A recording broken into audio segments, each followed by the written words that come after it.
Bonjour Blandine, Bonjour Carole. bonjour à toutes et à tous qui nous écoutez. Pour cette vidéo pour laquelle on vous souhaite la bienvenue dans le monde symbolique. On va vous parler d'un arcane du tarot qui est l'ermite, qui représente voilà, une forme de symbolique et d'un rêve qu'on a envie d'interpréter avec vous, de vous expliquer comment toutes les étapes en fait de cette interprétation qu'on vous propose. Ce rêve qui pour nous parle du stage que l'on organise, hein. Donc le stage à venir là du 5 au 9 juillet 2025. Voilà, dans un endroit magnifique. Et voilà, ce rêve, on peut expliquer peut-être, donc c'est un rêve que j'ai reçu. Voilà, j'aime bien dire que je reçois les rêves plutôt que faire un rêve. Pour moi, c'est déjà une façon d'être en réceptivité parce que voilà, je pense qu'on ne fabrique pas nos rêves. Au contraire, souvent on ne comprend rien. Et donc, on avait rendez-vous toutes les deux pour préparer notre stage et j'ai reçu donc ce rêve là il y a un mois à peu près. Et du coup, on s'est dit que bah, c'était un fort message qu'il contenait par rapport au stage que l'on organise. Et donc, on a eu envie de travailler. Tu m'as questionné, comme on le fait avec les rêveurs que l'on accompagne. On en a, euh, on en a tiré une interprétation pour moi, pour ma vie. Et on a parlé, enfin, on a essayé aussi de voir comment ce message pouvait parler collectivement. Peut-être que je te laisse compléter ou ajouter des choses à cette présentation déjà.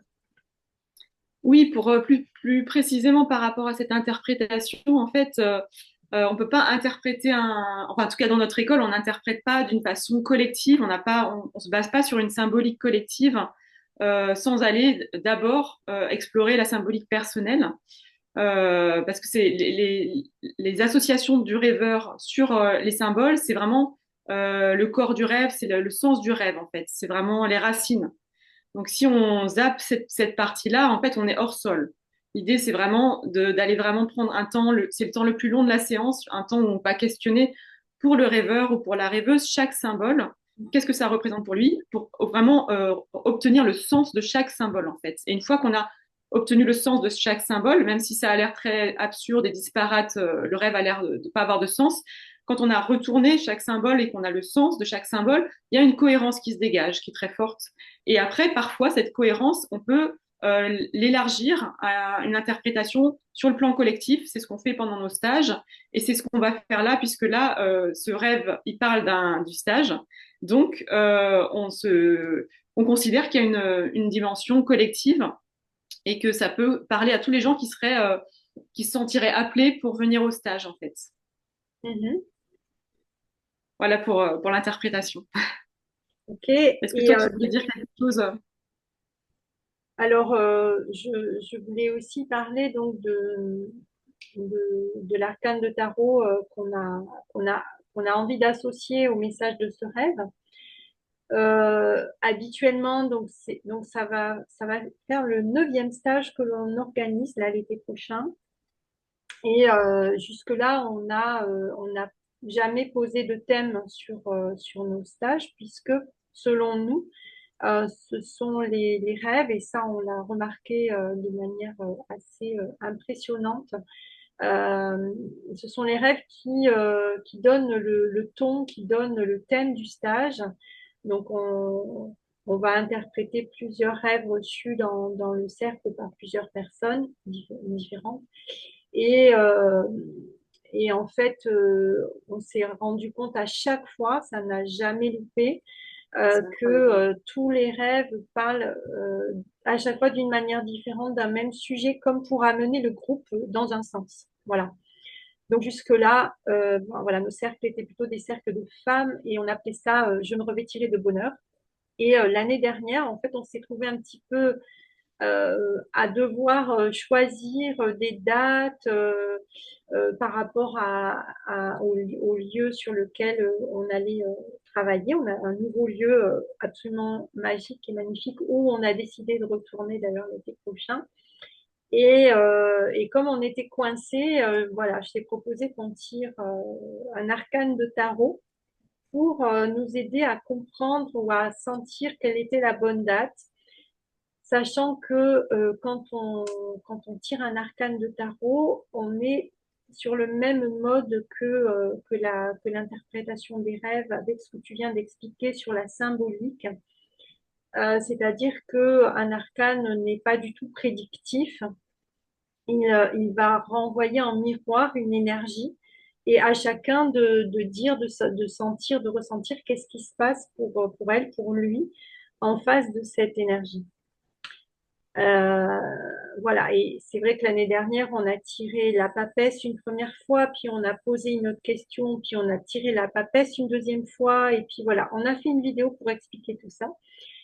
Et on s'est rendu compte que la papesse, effectivement, elle se complétait très bien avec le thème qui a émergé du stage de l'an dernier.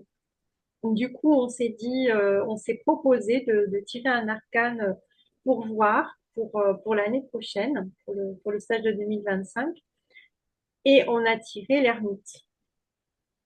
Euh, voilà, donc c'est ce pourquoi on a appelé le prochain cercle, la boussole intérieure. Et ça, on va l'expliquer au fil de la vidéo.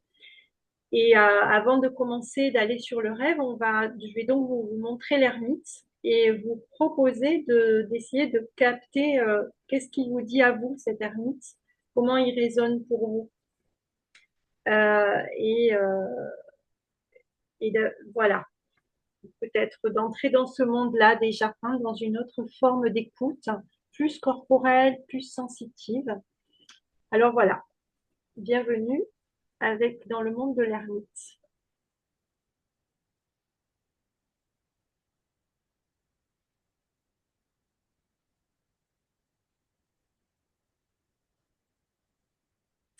Voilà.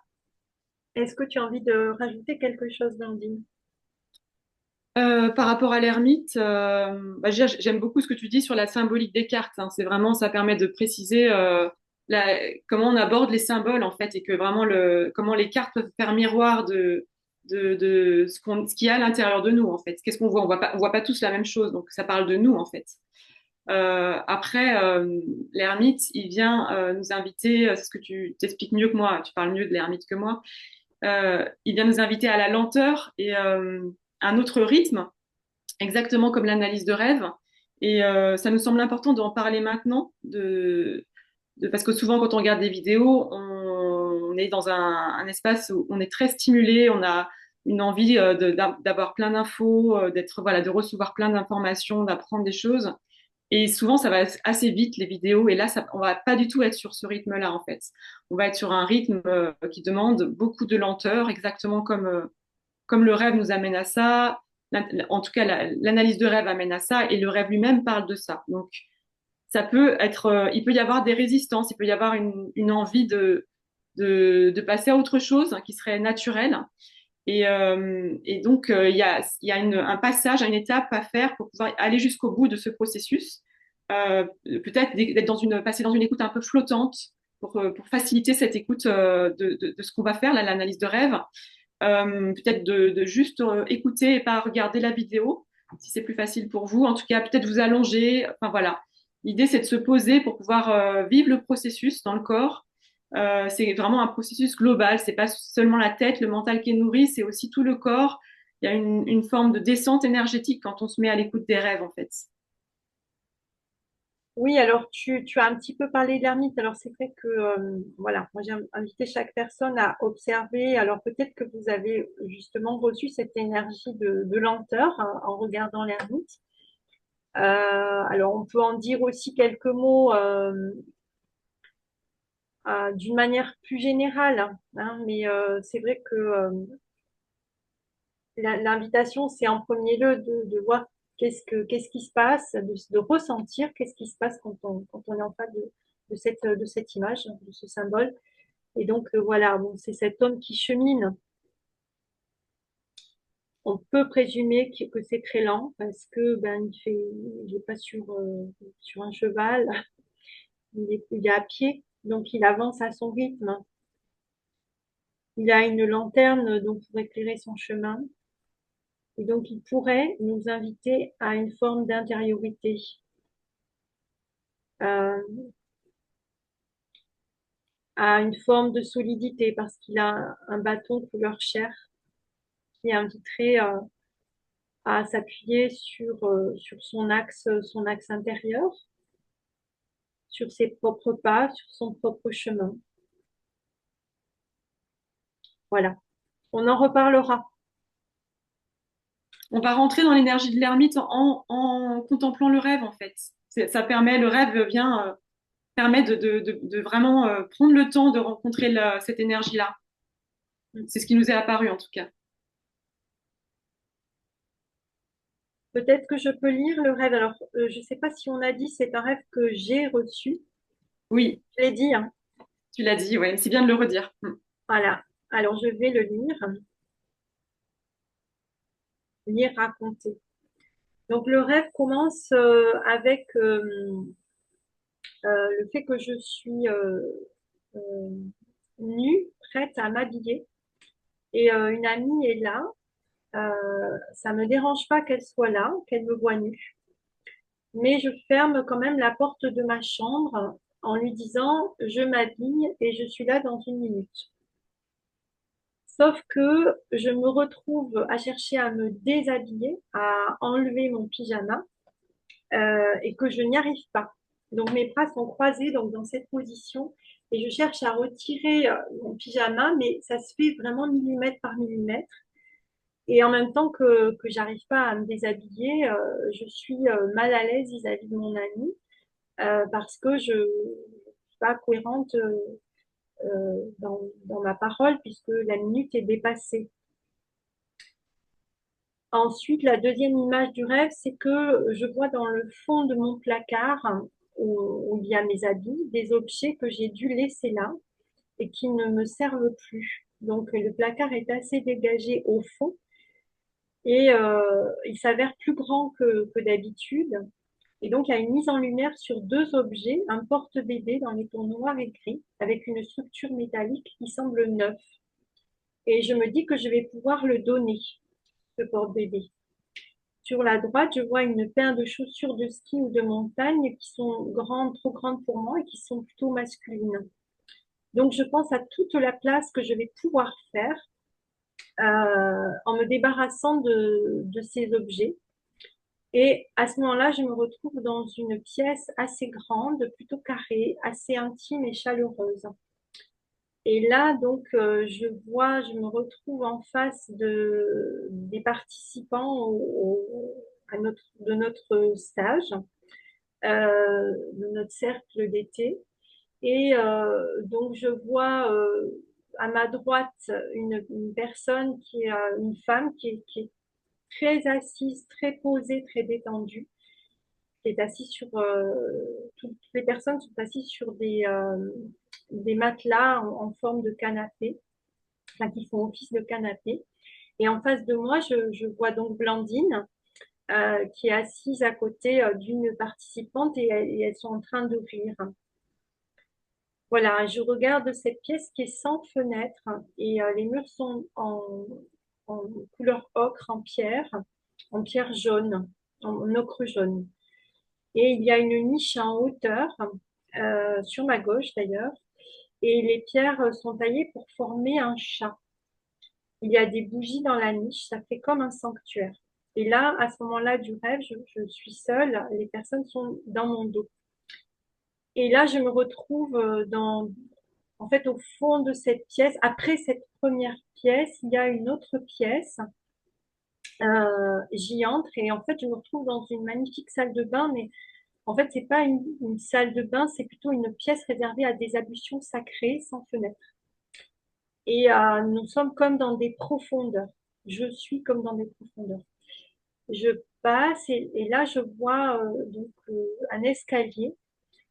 Et en haut de l'escalier, je vois des stagiaires qui ont pu accéder à ce même escalier par l'extérieur. Donc, elles sont là, elles sont souriantes. Et je comprends qu'il y a un autre accès à la pièce où je me trouve. Donc, je vois trois têtes de femmes souriantes. Donc, je monte l'escalier qui amène dans une pièce qui me semble sacrée, privée, intime. Et donc, je la vois sans la voir, j'y entre sans y entrer. Et les couleurs sont dans des tons bleu clair, crème. Elles sont douces. Voilà, donc ça, c'est le rêve que tu as reçu, qu'on a questionné pour toi. Donc, avec tes symboles, on a fait une interprétation pour toi. Et maintenant que c'est fait, donc ça, on va pas en parler parce que c'est évidemment très intime. On va poser l'interprétation, proposer l'interprétation pour le groupe des stagiaires potentiels, en fait. L'intérêt aussi de la spécificité de l'analyse de rêve dans toutes les formes de thérapie, c'est que les rêves, ils ouvrent des espaces nouveaux, en fait. Ils, ils font exister des choses qu'on ne connaît pas. Ils développent, ils déploient des réalités qu'on ne connaissait pas, qu'on n'avait jamais vécues jusqu'à présent. Comme le stage là qui tout d'un coup se met à exister déjà alors que en vrai il n'est pas voilà on l'attend pour l'instant. C'est comme s'il existait déjà en fait par la magie des rêves et en fait c'est ce qui se passe aussi dans un travail thérapeutique, c'est que le rêve ouvre des espaces en nous, des nouveaux possibles pour nous, alors que dans le travail thérapeutique habituel classique on est plutôt tourné vers le passé à essayer de digérer le passé pour pouvoir passer à autre chose. La thérapie des rêves, elle fait les deux. Elle fait à la fois, elle va nous faire revisiter le passé avec des éléments de rêve qui vont nous ramener au passé. Et en même temps, des fois, on est projeté dans des espaces qu'on ne connaît pas du tout et qui sont complètement nouveaux. Et ça aussi, ça fait partie du travail thérapeutique d'accompagnement des rêves, c'est que ça nous sort de certains fonctionnements, ça nous amène ailleurs en fait. Oui, parce que les rêves, en fait, nous emmènent dans des espaces enfin, je veux dire, on ne contrôle pas les rêves, hein, c'est ce que je disais au début. Mm. Et donc, on va juste questionner les symboles qui sont là et on va pas être dirigiste, hein, on va juste être dans justement cette dimension à laquelle tu es invité, euh, que l'on se pose en fait dans cet état de réceptivité. Et quand effectivement on travaille un rêve, euh, on, on travaille avec, on questionne les symboles que l'on a reçus. Et donc, c'est ce pourquoi on peut être amené dans des espaces auxquels on ne s'attendait pas à aller. Et on va voir que ce rêve, il parle beaucoup de ça d'ailleurs. Justement. Bon, Est-ce bah qu'on là, je vais commence? te laisser faire, hein, c'est toi l'analyste, donc en l'occurrence. Oui, dans le rêve, j'apparais comme ça. Oui, Donc, alors le rêve commence. Oui, peut-être que ça peut, c'est aussi peut-être l'occasion de dire que quand on reçoit un rêve, on a un choix à faire. Est-ce on regarde le rêve euh, avec toutes les personnes qui sont dans le rêve et qui seraient des figures à l'intérieur de moi, hein, pour parler de moi et du rêve, ou est-ce qu'on regarde le rêve comme si c'était toi dans le rêve en tant que co-animatrice et analyste, hein, bien sûr, euh, et les participants comme étant des participants. Voilà. Mais voilà, ce que je voulais dire aussi, c'est que on va quand même être amené à parler un petit peu de moi pour comprendre aussi certains symboles et certaines associations. Voilà. on va parler un peu de toi pour comprendre ces racines de la racine des symboles, en fait, et pouvoir comprendre ce qu'ils peuvent dire sur un plan collectif. On a besoin un peu de les ancrer et donc, du coup, de comprendre qu'est-ce que ça représente pour toi, tel symbole, tel symbole. Donc, du coup, on va quand même avoir un peu des associations personnelles pour pouvoir comprendre le sens de ces symboles, en fait. Donc, le rêve commence, tu es nu et tu as rendez-vous avec ton ami, donc une amie qui existe vraiment dans la vie. Et donc, tu lui dis de patienter parce que tu vas t'habiller, en fait. C'est ça, hein. Mm. Donc, cette amie, toi, tu l'as associée à, enfin, ce que tu en dis, c'est que c'est quelqu'un avec qui tu as une relation vraiment, euh, euh, c'est quelqu'un avec qui tu peux vraiment tout dire. Tu sens qu'il y a une écoute, une qualité d'écoute qui est très forte, très ouverte, il n'y a pas de jugement, et que l'espace de dialogue qu'il y a entre vous te permet t'ouvre, ce qu'elle te renvoie, t'ouvre à des idées, à des choses nouvelles auxquelles tu n'avais pas pensé, des liens insolites. Voilà, ça ouvre ta vision, en fait. Ça permet d'élargir ta perception des choses. Est-ce que tu veux rajouter des choses sur cet Sur cette ami? oui, alors ce qui se passe avec cette amie, c'est on a des échanges qui sont fait des échanges par rapport à, à nos savoirs. Chacune, on a, comme j'ai envie de dire, comme tout un chacun, on a des trésors à l'intérieur de nous et on échange nos trésors. Donc, il y a pas de lien d'argent entre nous. Et donc, ça crée un cercle vertueux parce qu'on on entre dans des mondes ensemble où on va justement, on se fait du bien mutuellement avec qui l'on est, nos qualités. Et on s'offre nos qualités.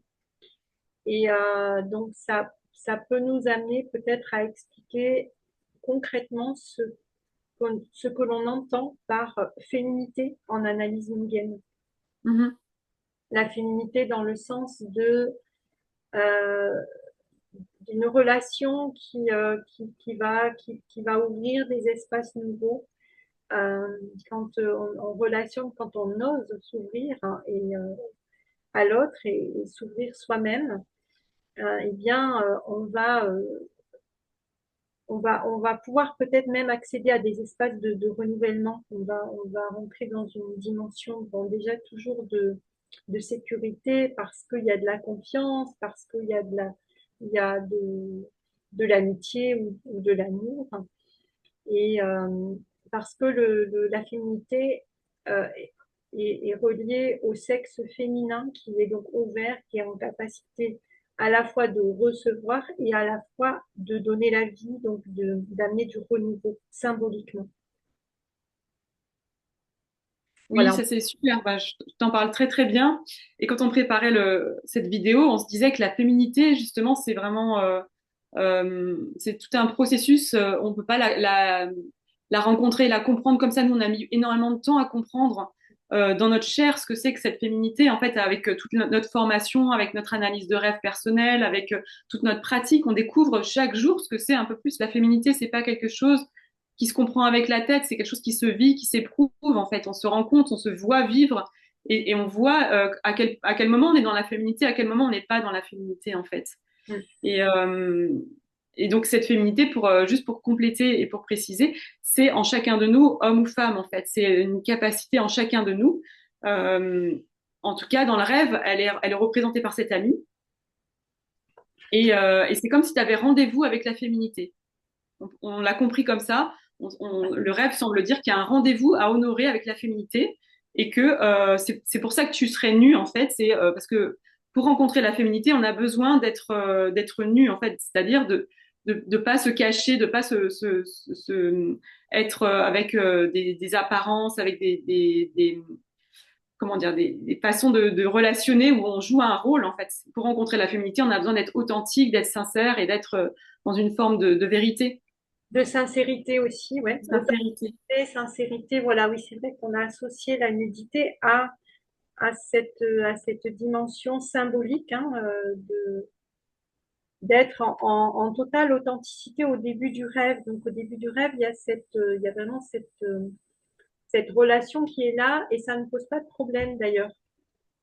Ça te Ça- pose pas de problème qu'il te voit nu. Voilà. Parce que justement, il y a cette confiance. Hein. La féminité, elle peut être honorée parce que justement, on est en confiance pour s'ouvrir. Ça, c'est Mm. très important. On en reparlera avec la dimension masculine et comment. le masculin peut servir ou desservir cette féminité. Et donc, tu te prépares à ce rendez-vous, parce que dans le rêve, voilà, il y a une activité que vous allez faire ensemble, donc tu te prépares à ce rendez-vous. Donc, tu vas dans ta chambre, donc tu vas dans un espace d'intimité pour te préparer. Et là, ce qui se passe, qui est, voilà, le propre du rêve, c'est qu'au lieu du coup, de t'habiller, tu cherches à te enfin, tu cherches à te déshabiller alors que tu étais censé être nu, en fait. Et c'est compliqué. Tu sens qu'il y a une résistance de la part du. Tu es en pyjama et tu sens que ce pyjama résiste en fait et que tu as du mal à retirer ce vêtement. Donc on a questionné le pyjama et le pyjama pour toi c'est un habit qui représente qui est vraiment ce qui est au plus près de ce que du confort en fait pour toi en termes de vêtements, c'est-à-dire que c'est vraiment les pyjamas que tu mets, c'est des habits qui sont vraiment dans tes couleurs, tes matières, c'est des habits dans lesquels tu te sens vraiment très bien. Et ce qui représente aussi sur un plan symbolique le pyjama, c'est l'espace aussi c'est j'ai du mal à trouver mes mots, on va y arriver quand même, mais c'est le vêtement qu'on met quand on est dans son intimité, c'est-à-dire quand on n'est pas dans un rôle social, dans nous on appelle ça une persona, c'est-à-dire une apparence. On ne joue pas, on n'a pas à être vraiment pleinement au plus près de qui on est vraiment. On a plus d'obligation d'apparence, d'obligation de présenter quelque chose en fait. Peut-être tu veux le reformuler? Oui, d'autant qu'il y a des coupures parfois quand tu t'exprimes. Je pense que ça vient de ma connexion. Donc du coup, dire que voilà, il y a une notion de ne pas être dans les apparences. Il y a une notion de confort avec ce pyjama et que pourtant, eh bien, je n'arrive pas à l'enlever. Donc voilà, je te laisse dérouler le fil de pourquoi ce pyjama, je n'arriverai pas à l'enlever. C'est en lien Alors avec. le pyjama, ouais. Le pyjama, c'est un habit, donc c'est aussi quand même une façon d'être c'est quelque chose qu'on met sur soi, donc c'est quelque chose qui vient compléter notre apparence, qui vient transformer notre apparence justement par rapport à la nudité dont on a parlé. Et ça pourrait, nous on l'associe beaucoup à la persona, c'est-à-dire l'identité qu'on se donne, l'identité qu'on porte. Et cette identité-là, puisque c'est le pyjama, ça pourrait être l'identité la plus proche de toi, c'est-à-dire vraiment ton identité la plus intime, celle, pas celle qu'on joue en société, mais celle qui est l'identité personnelle qu'on a, la plus proche la plus juste en fait. Et celle-là, elle est très confortable, pas pour tout le monde, mais en tout cas pour toi, elle est très confortable. Et en fait, c'est comme si le fait que ce soit difficile d'enlever ce pyjama, c'est comme si c'était difficile de se défaire de cette identité qui est même pourtant très, très, elle est confortable parce qu'elle est très juste et parce qu'elle te correspond tout à fait, mais aller à la rencontre de la féminité, ça demande à enlever cette identité pour pouvoir aller plus loin dans cette vérité de qui on est vraiment et aller au-delà des images qu'on se fait de nous et de ce qu'on croit être. Et du coup, il faut dépasser ce confort du pyjama, c'est-à-dire qu'il y a la résistance du confort de l'identité qu'on croit être qui est à dépasser pour aller au-delà et se rencontrer vraiment, en fait. Est-ce que tu veux reformuler? Ah non, je trouve que tu l'as très bien dit et que je pense que c'est important qu'on retienne bien ça parce que c'est vraiment cette première partie du rêve euh, montre vraiment, éclaire vraiment la suite du rêve et la suite du rêve éclaire la première partie. Donc voilà, on peut retenir que d'une manière collective, on pourrait avoir la nécessité profonde intérieure d'aller dans ces dimensions de féminité avec l'ami qui nous attend derrière la porte pendant que voilà, on est censé s'habiller pour aller la rejoindre. Mais en fait, le rêve nous montre qu'il faut plutôt se déshabiller pour aller rejoindre cette dimension de grande relation, de toute confiance et qui pourrait nous amener à la dimension du soi qu'on va prendre le temps d'expliquer et que on pourrait croire que on est confortable en fait dans nos vies avec les identités les structures identitaires qui se sont construites, même si elles se rapprochent fort de qui l'on est. Eh bien, il pourrait y avoir des résistances sur le plan collectif euh, à s'ouvrir à cette dimension très profonde de relation, euh, à s'ouvrir tout simplement, à s'ouvrir encore plus loin que là où où on croyait, que là où on n'a jamais encore été, alors que on pourrait avoir l'impression d'avoir déjà ouvert beaucoup de portes. Et voilà, je te laisse compléter ce que je viens de dire. Oui, juste reformuler sur si ce rêve, c'est un message pour le collectif hein, et pour les gens qui ressentent cet appel à cette rencontre, ce rendez-vous avec la féminité. Eh bien, ce qui est vraiment interpellant dans le rêve, c'est que c'est pas une thérapie à partir de la souffrance qui est proposée. Et ce qui est assez nouveau, en fait, c'est que jusqu'à présent, les thérapies, le moteur de la thérapie, c'était la souffrance, en fait. Et que là, c'est pas ça qui est proposé, c'est pas le programme de ce stage, c'est une thérapie pour aller plus loin, même si on est arrivé dans une période de vie où on se sent confortable avec qui on est, en fait. En d'autres mots, il n'y a pas besoin d'aller mal pour venir à ce stage, on peut aussi aller bien et avoir envie d'honorer ce rendez-vous avec la féminité intérieure, avec l'ami intime. Oui, parce qu'il peut y avoir justement, enfin, je reviens à cette nécessité profonde, cette nécessité intérieure. On est comme appelé à ce rendez-vous, à honorer ce rendez-vous.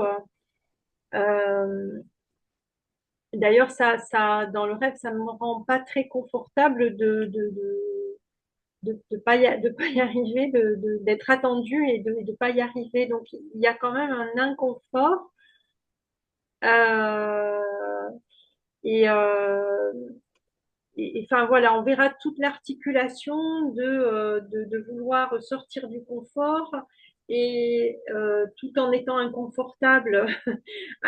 Voilà, hein, et comment on va finalement dans la deuxième partie rencontrer le confort. Donc, eh bien, on va vous proposer de, de, de, de clore cette première étape, hein, puisqu'on est arrivé à la fin de la première partie du rêve. Et ensuite, ben, on vous propose dans une autre vidéo d'aller explorer la suite du rêve. Tu avais peut-être encore quelque chose à dire? Ben, moi, je pensais qu'on allait aller un peu plus loin sur la deuxième partie pour pouvoir inviter après à aller voir le film auquel tu fais référence, en fait, et qu'on aille un peu dans le placard. Je sais pas si on a le temps. Ben, moi, je propose voilà, que là, c'était la première partie du rêve et je propose qu'on voit justement le placard pour une prochaine vidéo. Ok, ça marche. Alors, à bientôt pour À la bientôt. deuxième partie.